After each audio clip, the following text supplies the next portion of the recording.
Saludos amigos, gracias por la amabilidad de la compañía. Soy Cristino del Castillo y este es su programa A Quemarropa.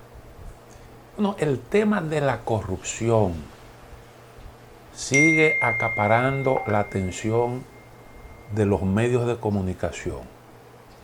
Los casos que se han detectado en el actual gobierno, casos que tuvieron que ver y que actualmente están en justicia con funcionarios y elementos allegados al gobierno anterior. Todo esto es lo que se debate actualmente a nivel de los medios, lo que centra la atención del país. Yo creo que es obvio que República Dominicana ha experimentado en materia institucional un avance incuestionable.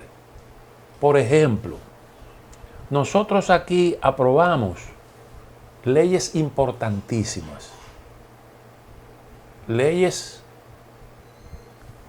que han generado dinámicas que le permiten a la República Dominicana tener ya una práctica importante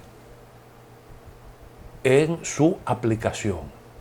Y eso se ha traducido en fortalezas institucionales que a mí me parece que son indiscutibles.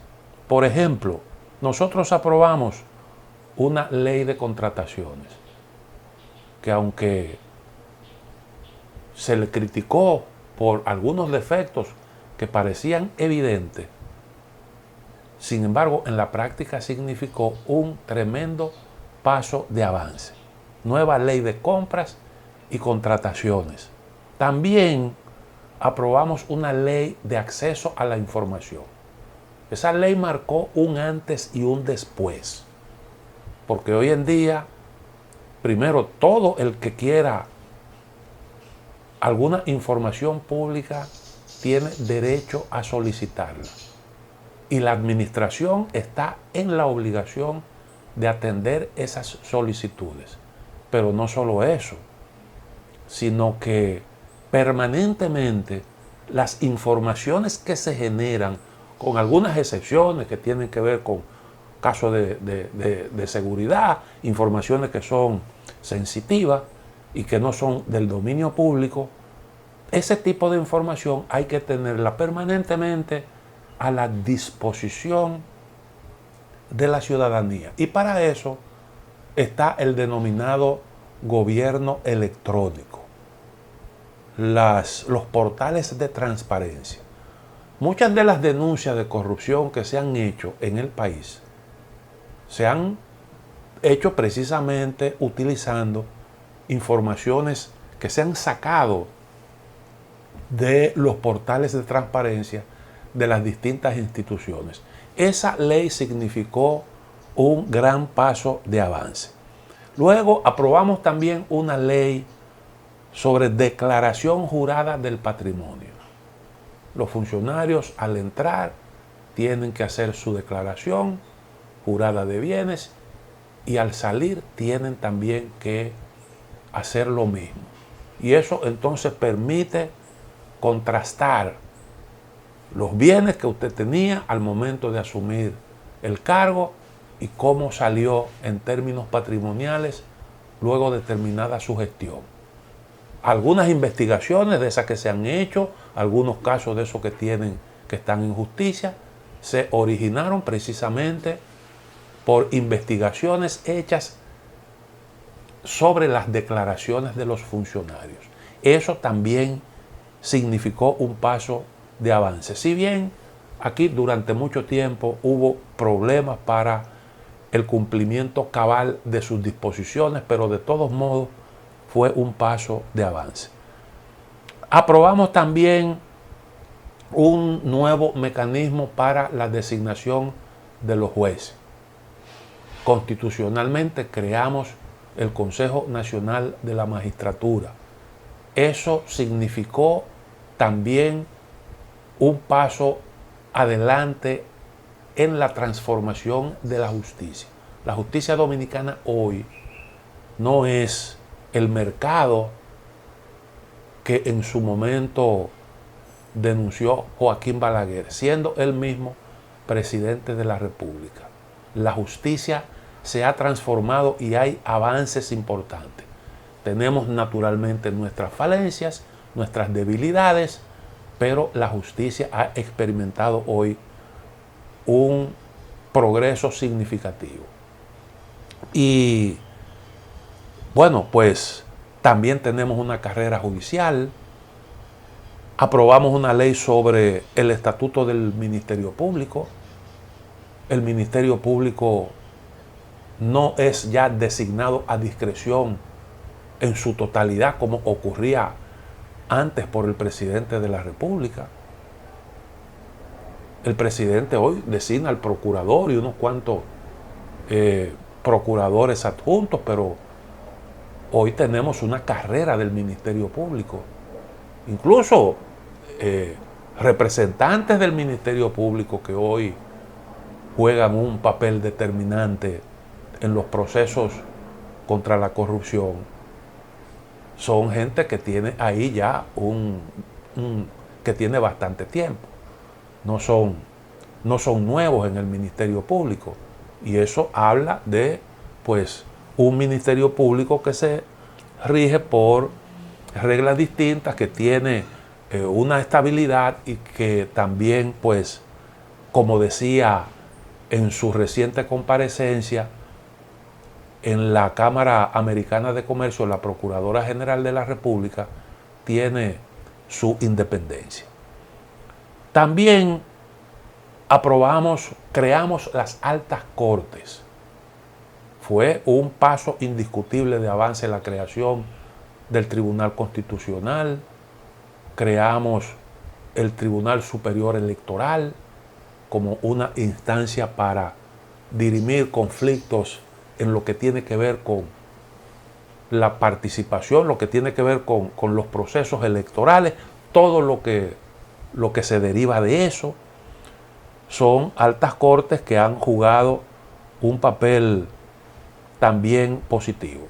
Naturalmente, creo que significó también un progreso en el orden judicial la aprobación del nuevo Código Procesal Penal, que si bien generó muchísimas inquietudes en un primer momento, ha demostrado que es un código que definitivamente transformó la administración de justicia en República Dominicana. Nos deshicimos del sistema inquisidor y adoptamos un mecanismo, un sistema acusatorio que ha devenido en una administración de justicia más sana, toda vez que las decisiones judiciales no se emiten a partir de la íntima convicción, sino en base a la ponderación de las pruebas que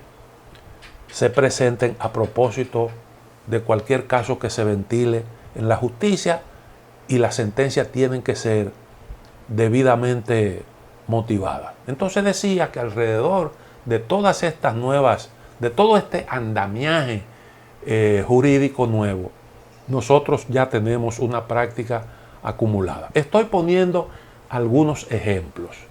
La lista es mucho más amplia y obviamente desde el punto de vista institucional, República Dominicana ha tenido, insisto en eso, avances que son evidentes. Ahora, ¿qué ocurre? Que los propiciadores de ese avance institucional han sido, obviamente, los partidos políticos. Los partidos que han estado en el poder han hecho sus contribuciones. Pero los partidos políticos como tales, a pesar de esos avances institucionales, ellos mismos se han quedado rezagados. Mientras el país avanza en materia institucional, en algunos casos incluso ha habido involución. Y eso ha sido una contradicción que actualmente de alguna forma pesan. Porque resulta que nosotros, por ejemplo, nosotros organizamos elecciones creíbles, nosotros tenemos una instancia con capacidad para dirimir diferencias políticas entre organizaciones políticas y problemas a lo interno de los partidos políticos. Sin embargo, los partidos políticos tienen dificultades para celebrar sus procesos internos. No hay ese partido político que pueda decir que ha logrado con éxito el manejo de su vida interna. Tanto así que hubo incluso que apelar a la Junta Central Electoral, apelar al auxilio de la Junta Central, de la Junta Central Electoral para la organización de sus procesos de elección de autoridades y para la elección de candidatos electorales. Y eso, pues, lógicamente lo que evidencia es eso. Lo que nosotros vimos, las últimas modificaciones que se aprobaron y que permitieron que la Junta Central Electoral se involucrara en esos asuntos, significó una bendición para los partidos políticos. Permítame hacer una pequeña pausa y entonces, luego de la pausa, culminaremos este interesante tema.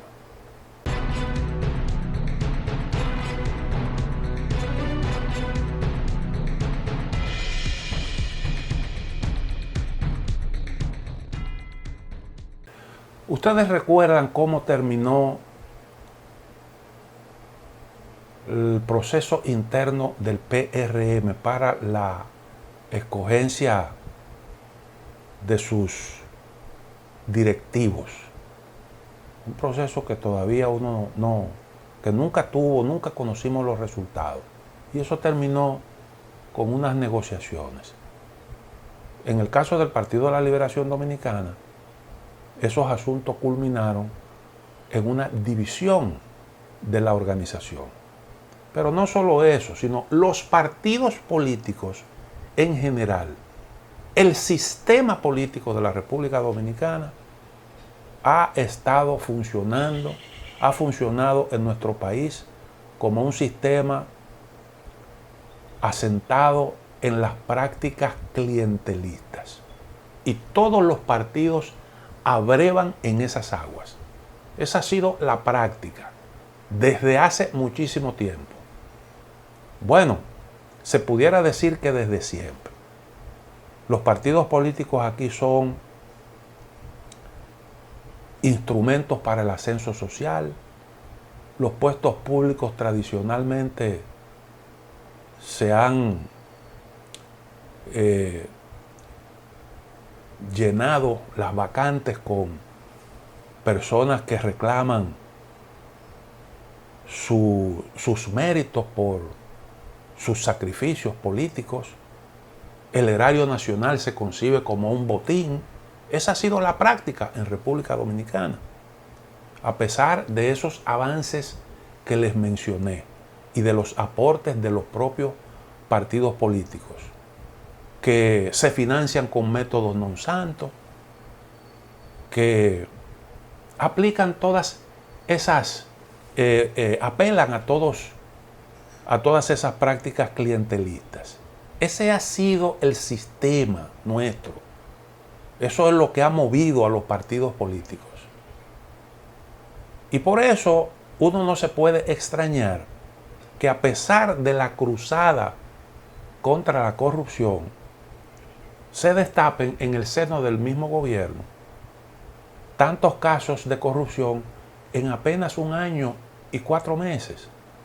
Creo que ya son unos 20 funcionarios que han sido separados de sus puestos por situaciones irregulares o por la comisión de actos de corrupción.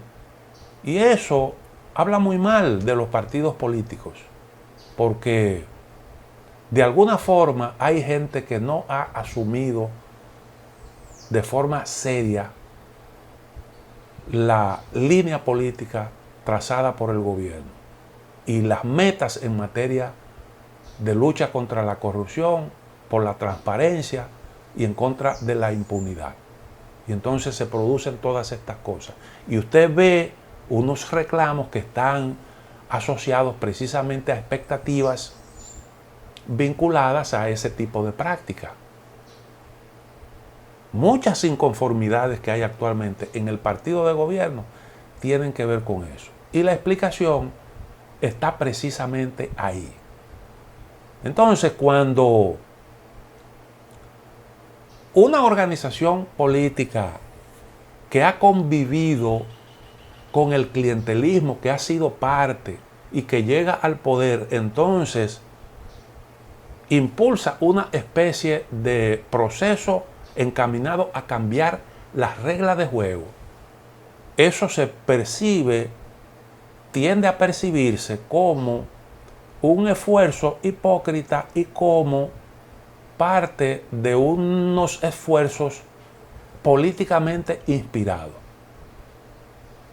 y dirigidos exclusivamente a un sector al que se pretende neutralizar políticamente.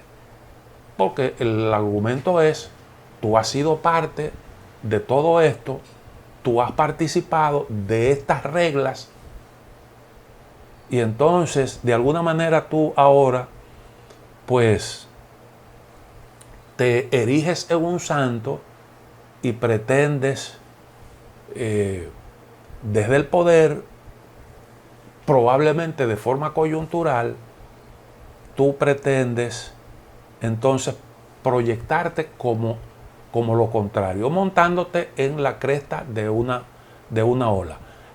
Así mucha gente percibe este proceso, justamente por todos esos antecedentes.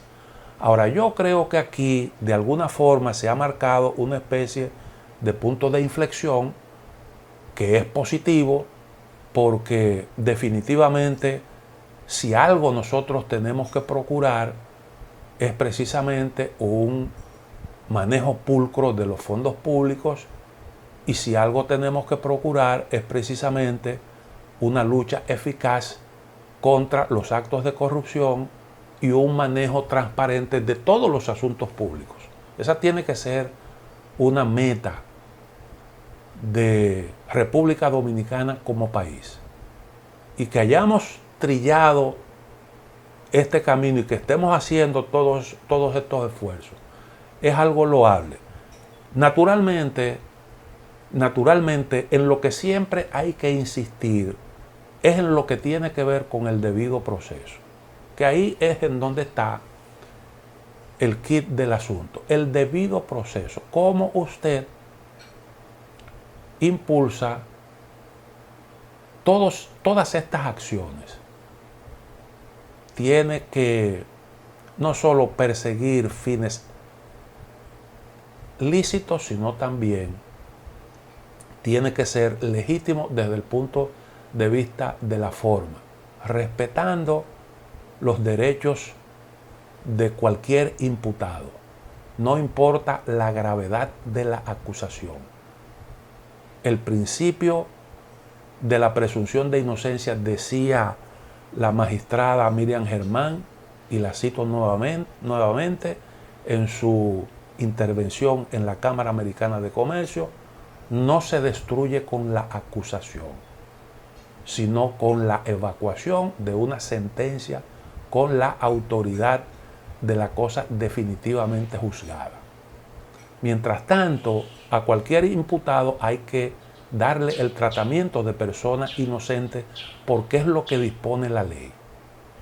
Y esos son aspectos fundamentales para poder impulsar un proceso creíble, un proceso que no se diluya en el tiempo y que pueda realmente mantener su legitimidad ante la sociedad dominicana. Ahora mismo se está hablando del asunto de las auditorías.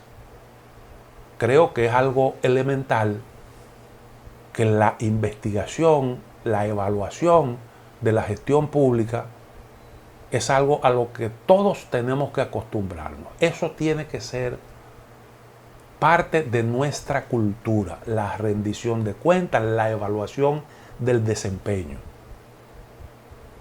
Ahora hay unos mecanismos que hay que respetar a la hora de cumplir con esa misión. Ha habido una queja. Si se hace una auditoría y hay hallazgo, pues lógicamente hay que darle la oportunidad al responsable del manejo de esos asuntos para que dé la explicación del lugar. Eso es un principio elemental.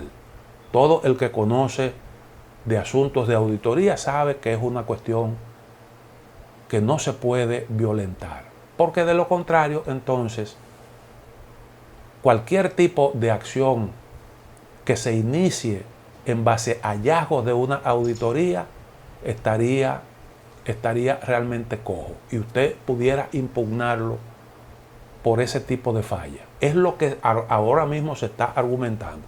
Y se argumenta también la selectividad de algunas investigaciones, que eso es otra cosa de la que hay que realmente cuidarse, porque se supone que estos asuntos hay que manejarlos en base a un cronograma y no descuidar la evaluación de una gestión pasada, el desempeño de funcionarios de un gobierno anterior, sino también realizar las evaluaciones que correspondan al ejercicio de los funcionarios actuales y mantener esa actuación, ese accionar en esos dos campos de forma simultánea.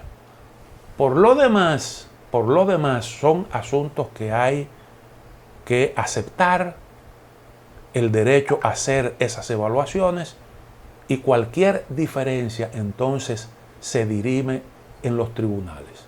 Otra cosa es esta exposición o sobreexposición que nosotros vemos de los inculpados en los medios de comunicación, que, bueno, pues tiene la categoría de juicio previo y muchas veces una reputación termina antes de que se produzca una sentencia, termina por el suelo como consecuencia de esa sobreexposición. Y es algo que conviene evitar, porque ¿hacia dónde nos dirigimos? Bueno, nos estamos dirigiendo hacia la politización del tema de la lucha contra la corrupción, camino incluso a una polarización política.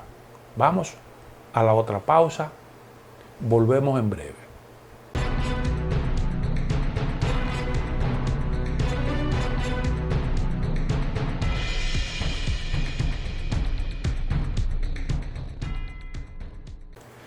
Se anunció recientemente por parte del Departamento de Estado de los Estados Unidos un plan piloto en el que se incluyó a la República Dominicana de colaboración en materia de lucha contra la corrupción.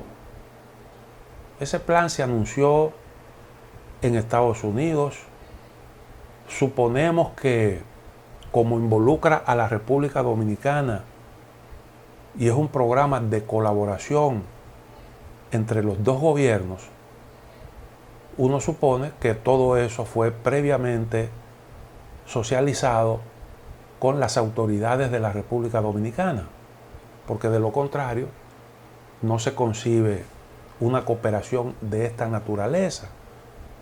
Sin embargo, eso se anunció en Washington y se hizo de una forma que parecía como un proyecto originado en Estados Unidos, que Estados Unidos está decidido a financiar y que nos va a hacer parte a nosotros. No se anuncia, no se hizo el anuncio como normalmente se hace cuando se trata de un acuerdo bilateral. Hay alguna actividad conjunta en el que se hace el anuncio, de forma tal que no aparezca como que hay una de las partes que está centrada en el pupitre, aunque indiscutiblemente Estados Unidos, en lo que tiene que ver con desarrollo institucional, nos lleva una gran distancia. Eso es indiscutible y ellos tienen mucha experiencia en estos asuntos. La corrupción es un fenómeno universal. Eso existe en todas partes. Ahora, hay instituciones responsables de reaccionar frente a estos hechos y además de eso, mecanismos para prevenir la corrupción, castigarla en caso de que se registre, de que se produzca. Bueno, pues yo honestamente no me gustó la forma en que eso se anunció, aunque entiendo que es legítima la colaboración. Hace pensar a uno, deja que pensar cuando se trata de una actividad dirigida a investigar, a desarrollar capacidades para la lucha contra la corrupción. Pero al mismo tiempo, como yo leí en una información encaminada a garantizar que todo el que se metió en rojo pague las consecuencias. Y como hay políticos involucrados, generalmente hay políticos involucrados en asuntos de corrupción administrativa, pues luce como un poco cuesta arriba un país extranjero involucrado en la persecución de asuntos que involucran activistas políticos, sobre todo tomando en consideración que Estados Unidos tiene también sus intereses políticos, tiene intereses en el discurrir de los asuntos políticos en los distintos países y de las políticas que se aplican de cara al exterior. Yo nunca olvido una información que leí cuando el señor Lula da Silva era presidente de Brasil en relación a un acuerdo firmado por Brasil y el gobierno de Francia, entonces presidido por el señor Sarkozy. Fue un acuerdo de cooperación en el área militar. Brasil y Francia convinieron en construir con tecnología francesa en el territorio brasileño varios submarinos, incluido uno de propulsión nuclear. También el acuerdo abarcó la fabricación de unos 30 helicópteros, unos 50 helicópteros y varios aviones de esos de última generación de Francia. Eso se celebró como un gran acuerdo, pero fue el producto de una licitación que convocó Brasil. La ganó Francia.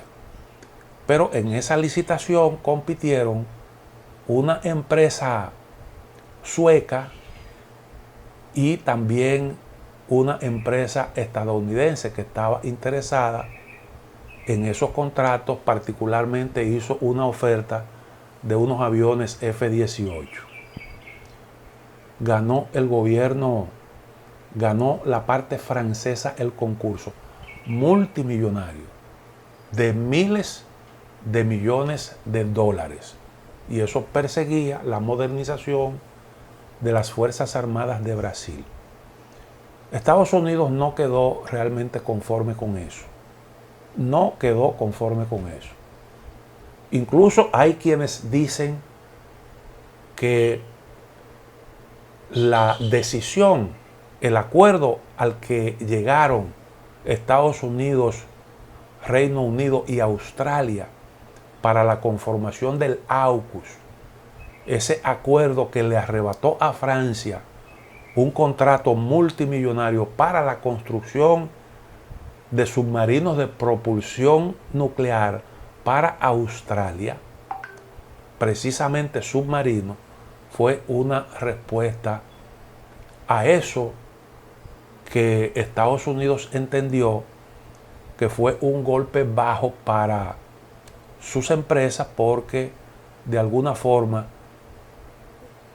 la licitación no fue manejada con transparencia. Cuando Estados Unidos habla de corrupción y de transparencia, muchas veces se está refiriendo, entre otras cosas, a estos asuntos. Por eso yo decía en un programa anterior que detrás de la posición estadounidense con respecto al tema de la corrupción en nuestra región, ese es un tema importante.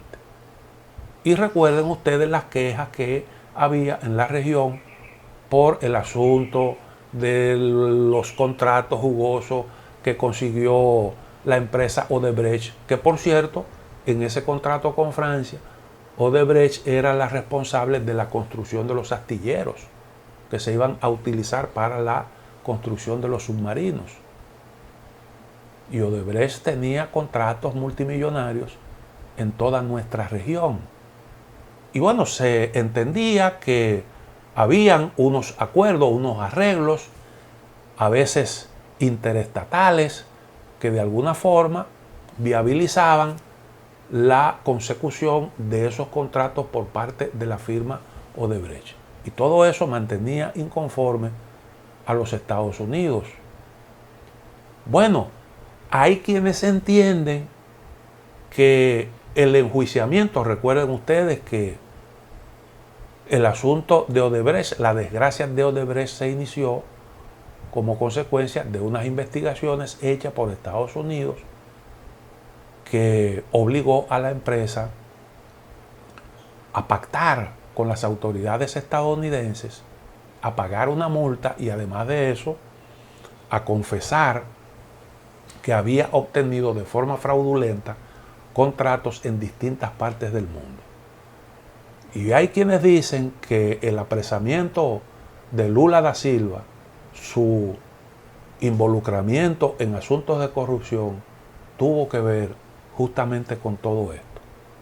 Porque Lula no era un peligro para, no era un Nicolás Maduro, fue un hombre que respetó la iniciativa privada, que se manejó con el sector privado brasileño durante los gobiernos del Partido de los Trabajadores obtuvo ganancias fabulosas porque la economía brasileña tuvo un buen comportamiento, un buen desempeño, y ese desempeño se tradujo en un crecimiento de los negocios de todo tipo en Brasil.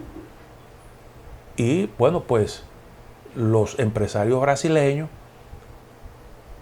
prosperaron bastante en los gobiernos del Partido de los Trabajadores, tanto en el de Lula como en el de Dilma Rousseff.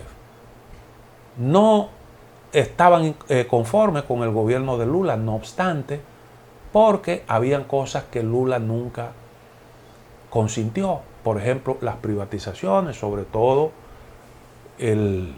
las privatizaciones de la industria petrolera, que muchos tenían como una meta, porque en Brasil se descubrieron grandes yacimientos de petróleo.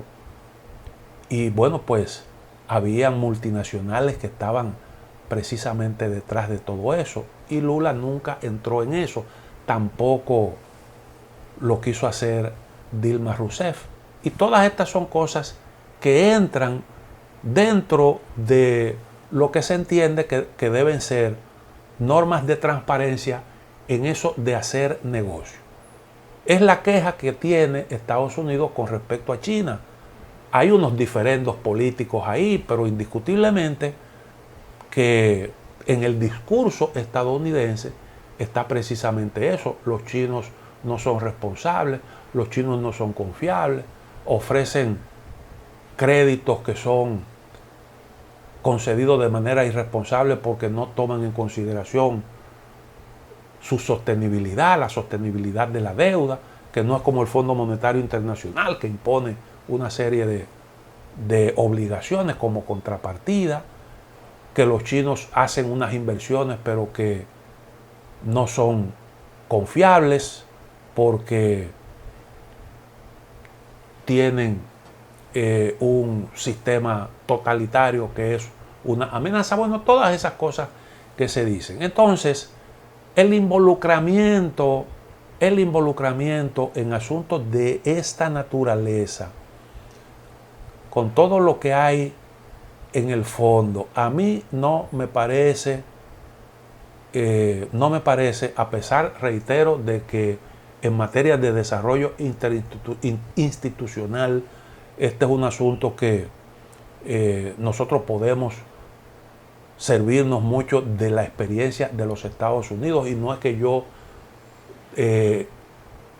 niegue la posibilidad de que se colabore en ese sentido, pero cuando se trata de persecución de la corrupción, a mí obviamente que eso no me parece que sea, que el Estado deba compartir esa responsabilidad con otro Estado extranjero. Esa es mi forma mi manera de ver las cosas.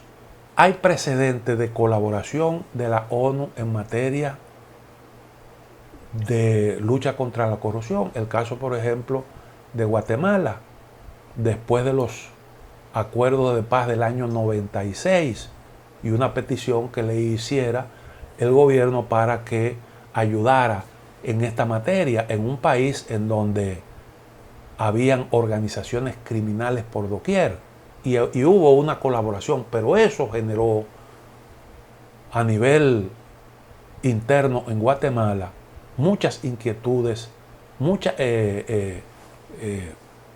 contradicciones políticas. Varios presidentes cayeron presos, incluso jueces, funcionarios de mediana, de alta y mediana categoría. Y bueno, ¿en qué terminó todo eso? Habría que pasar realmente un balance. Pero honestamente, ese tipo de colaboración interestatal entraña muchos aspectos que son delicados y que hay que sopesar debidamente. Vamos a la otra pausa. Volvemos en un momento.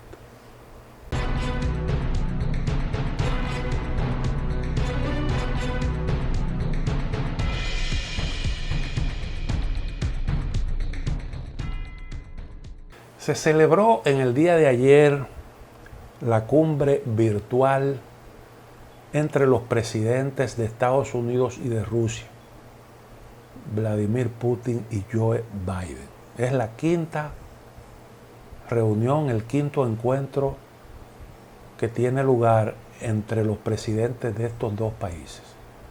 Y se produce en el contexto de una gran tensión alrededor del tema de Ucrania, porque los rusos han concentrado una cantidad de efectivos militares en su frontera con Ucrania, y ha habido denuncias por parte del gobierno estadounidense en el sentido de que los rusos estaban preparando una intervención militar en ese país. Los rusos han desmentido eso, han dicho que ellos tienen derecho a mover sus fuerzas militares dentro de su territorio.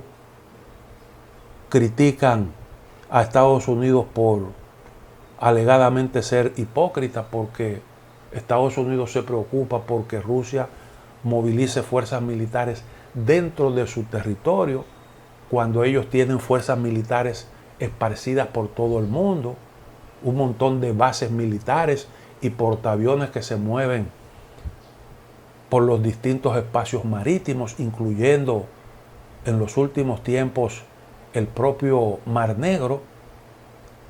Y los rusos insisten en que se trata simplemente de una medida preventiva, porque Ucrania ha concentrado en su frontera, en el área próxima a las regiones de Lugansk y Donetsk, que es la zona dentro del territorio ucraniano habitada por los rusófilos. Recuerden ustedes que los acuerdos de paz de Minsk II contemplan una autonomía para esos territorios y los rusófilos allí pues tienen una especie de gobierno autónomo aún dentro del Estado ucraniano, pero se manejan con cierta autonomía. Y entonces esos movimientos los rusos lo han visto como un intento para, de alguna forma, incursionar en esos territorios. Y hay ahí entonces una situación de tensión alrededor de este problema, y Estados Unidos tuvo la iniciativa de convocar al señor Putin para, según dijo el propio Departamento de Estado, un poco distender la situación, hacer que Rusia, como declararon después de la reunión, vuelva a la diplomacia, que se evite un problema, una escalada militar, y que el asunto se pueda resolver por la vía diplomática. Entonces, yo creo que hay asuntos que están claros ahí, porque todo esto uno tiene que darle la lectura adecuada. Yo creo que la tensión es peligrosa, porque estamos hablando de una situación que involucra a potencias nucleares. Y esos son conflictos que pueden tener serias consecuencias si no se manejan de forma responsable. Pero hay unos intereses y unos objetivos políticos que hay que saber distinguir en medio de todo esto. Uno ve que previo al encuentro, como ocurre a veces en el reino animal, en un medio de un pleito se muestran las armas, se muestran los colmillos, y hay unos sonidos que se hacen para inspirar respeto y amedrentar. Y algo parecido ocurre en el campo de la lucha de las relaciones internacionales. Creo que es evidente que Estados Unidos busca colocar a Rusia en una situación tal que la obligue a hacer concesiones, flexibilizar su política en algunas áreas a cambio de una flexibilización de su postura en el caso de Ucrania. Todo esto, recuerden, que se produce en un contexto de enfrentamiento fundamentalmente entre China y Estados Unidos. El principal blanco ahora mismo no es Rusia, aunque pareciera como que toda la atención se centra en ese país. Luce evidente que Estados Unidos pretende acorralar, neutralizar a Rusia, así como hicieron con la China cuando el pleito era con la Unión Soviética.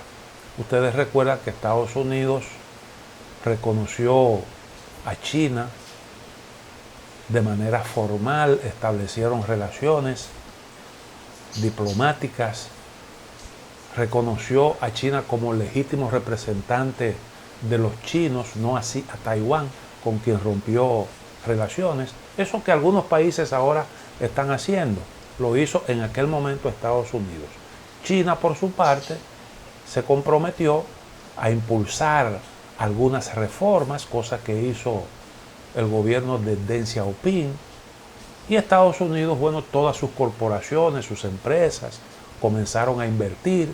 Estados Unidos tenía la esperanza de que, como consecuencia de esa apertura y el desarrollo de una clase media, y como consecuencia de esas inversiones extranjeras, los chinos terminaran incorporándose al modelo de sociedad capitalista liberal que nosotros conocemos y que predomina en Occidente.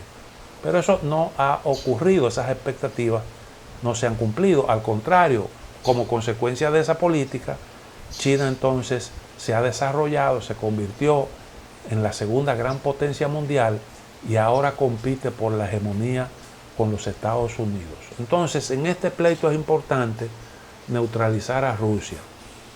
Hay una coyuntura que favorece mucho a Estados Unidos y es que, primero, la economía rusa hace un tiempo que está algo estancada. Hay un proyecto para los rusos sumamente importante, un proyecto multimillonario que es el Nord Stream 2, que es el suministro para el suministro de gas a Alemania vía gasoducto. Es un proyecto en el que se ha invertido una gran cantidad de dinero. Ya la obra está concluida, pero la certificación para que comience su operación ha sido detenida. Recuerden que hubo un cambio de gobierno en Alemania. Las nuevas autoridades tienen una visión un tanto diferente. Y entonces, en esa coyuntura, los estadounidenses han hecho un gran ruido y han estado denunciando un plan de Rusia para atacar Ucrania, para invadir Ucrania.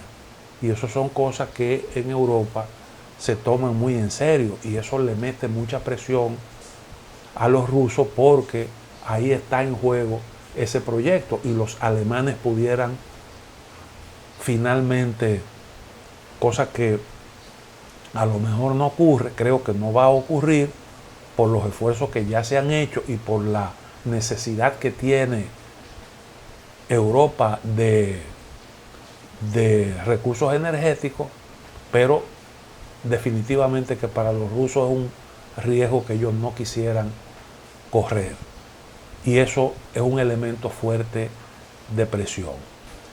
El riesgo para Estados Unidos es que los rusos terminen en manos de China. Ya hubo en el pasado algunas manifestaciones de que eso pudiera ocurrir si los rusos se ven demasiado acorralados.